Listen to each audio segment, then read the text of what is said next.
Hello everyone, welcome है Sumana Singh classes. तो next हम यहाँ मिनरल्स की बात करते हैं, जो कि हमारा मिनरल्स है पोटेशियम। तो जैसा कि अभी हमने देख लिया था, सोडियम देख चुके हैं, सोडियम क्लोराइड देखा। नेक्स्ट हम देखते हैं पोटेशियम। तो पोटेशियम की बात करते हैं तो ये भी हमारा एक मिनरल्स होता है। तो ये भी हमारे लिए इम्पॉर्टेंट होता है हमारी बॉडी के लिए। तो हम देखते हैं कि जो पोटेशियम होता है प्रेजेंट कहाँ होता है, तो it is present as major electrolyte in the body cells. तो जो पोटेशियम है एक इलेक्ट्रोलाइट के रूप में हमारे बॉडी सेल में प्रेजेंट होता है पोटेशियम। और बात करते हैं कि जो हमारे एडल्ट ह्यूमन बॉडी होती है उसमें 250 ग्राम पोटेशियम ऑलरेडी प्रेजेंट होता है।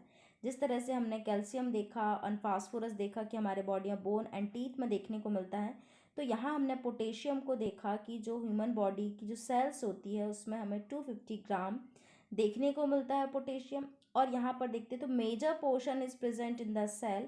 जो इसका मेजर पोर्शन होता है, मतलब ज़्यादा से ज़्यादा जो पोटेशियम होता है वो सेल में प्रेजेंट होता है।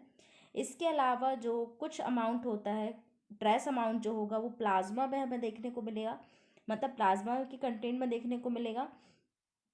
लेकिन यहाँ लार्ज अमाउंट में देखते हैं आरबीसीज में लार्ज अमाउंट में पोटेशियम देखने को मिलता है। तो इस तरह से हमारे बॉडी में भी पोटेशियम देखने को मिलेगा।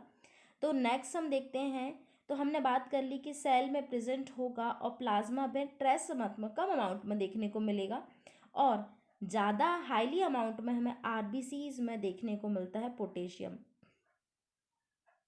नेक्स्ट फंक्शन की बात करते हैं, तो ये भी हमारे एसिड बेस बैलेंस को रेगुलेट करता है, जिस तरह से सोडियम रेगुलेट कर रहा था। और यहाँ पर ऑस्मोटिक प्रेशर भी, सेल का जो ऑस्मोटिक प्रेशर होता है उसे भी रेगुलेट करने के लिए हेल्पफुल हो। नेक्स्ट हम देखते हैं, it help in transmission nerve impulses and contraction of muscles tissue. तो जिस तरह से हमने सारे मिनरल्स देखा, तो ये भी एक वर्क कर रहा है। तो ये हेल्प कर रहा है ट्रांसमिशन के लिए, नर्व इम्पल्सिस के लिए और मसल्स के कॉन्ट्रैक्शन के लिए और रिलैक्सेशन के लिए। तो ये हमारे नर्वस सिस्टम के लिए भी हेल्पफुल होगा। तो मिनरल्स, जो भी मिनरल्स अगर हम देखते हैं तो वो मतलब हर तरह से एक इलेक्ट्रोलाइट का काम कर रहा है। तो बॉडी फ्लूइड में हमें देखने को मिल रहा है, हमने सारे मिनरल्स देखे, तो सभी मिनरल्स का मेन फंक्शन तो ये होगा ही होगा कि ये हमारे बॉडी फ्लूइड को मेंटेन करके रखता है या फिर रेगुलेट करके रखता है। नेक्स्ट हम यहाँ पर देखते हैं डेली रिक्वायरमेंट क्या होती है। तो हम यहाँ देखते हैं daily requirement potassium has not been determined accurately. यहाँ पर एक्यूरेट नहीं बताया है कि डेली कितना लेना चाहिए। तो नेक्स्ट हम देखते हैं, क्योंकि हमें कैल्शियम, पोटेशियम, मतलब ये सब फास्फोरस वगैरह से हमें देखने को मिल जाता है, तो यहाँ पर पर्टिकुलर नहीं बताया, लेकिन हम फिर भी यहाँ बात कर लेते हैं कि 96% जो पोटेशियम होता है हमारे इंट्रासेलुलर फ्लूइड में देखने को मिलता है।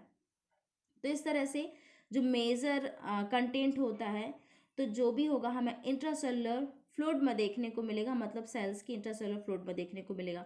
एक चीज़ और नोट कर लीजिएगा कि जो हमारे पोटेशियम होती है उसकी नॉर्मल रेंज क्या होती है, तो 3.5 से 1 MEQ पर लीटर होता है। तो पोटेशियम की हमारी नॉर्मल रेंज हो जाती है। नेक्स्ट हम यहाँ देखते हैं,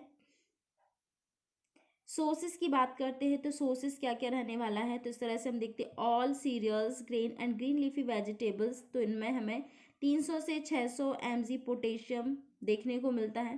तो इस तरह से ग्रीन लीफी वेजिटेबल्स में और सीरियल्स में, ग्रेन्स में हमें पोटेशियम की मात्रा देखने को मिलेगी। और गुड सोर्स पोटेशियम हमें देखने को मिलेगा कैरोट में, रेडिश में, sweet potatoes and raisin, almond and groundnut and sea coconut में हमें यहाँ पर गुड सोर्स होगा पोटेशियम का। नेक्स्ट हम देखते हैं coffee, tea and coca are rich source. तो रिच सोर्स में आता है कि सबसे ज़्यादा पोटेशियम किस में देखने को मिलेगा, तो हमें कॉफ़ी, टी एंड कोका में सबसे ज़्यादा हाई अमाउंट में देखने को मिलेगा। यहाँ पर कंटेंट देखते हैं 1500 से 2000 mg। हम अगर कॉफ़ी ले रहे हैं या फिर टी ले रहे हैं तो हमें इससे रिक्वायरमेंट हो जाती है। तो हमें सबसे ज़्यादा अमाउंट में potassium coffee, tea and Coca में देखने को मिलेगा।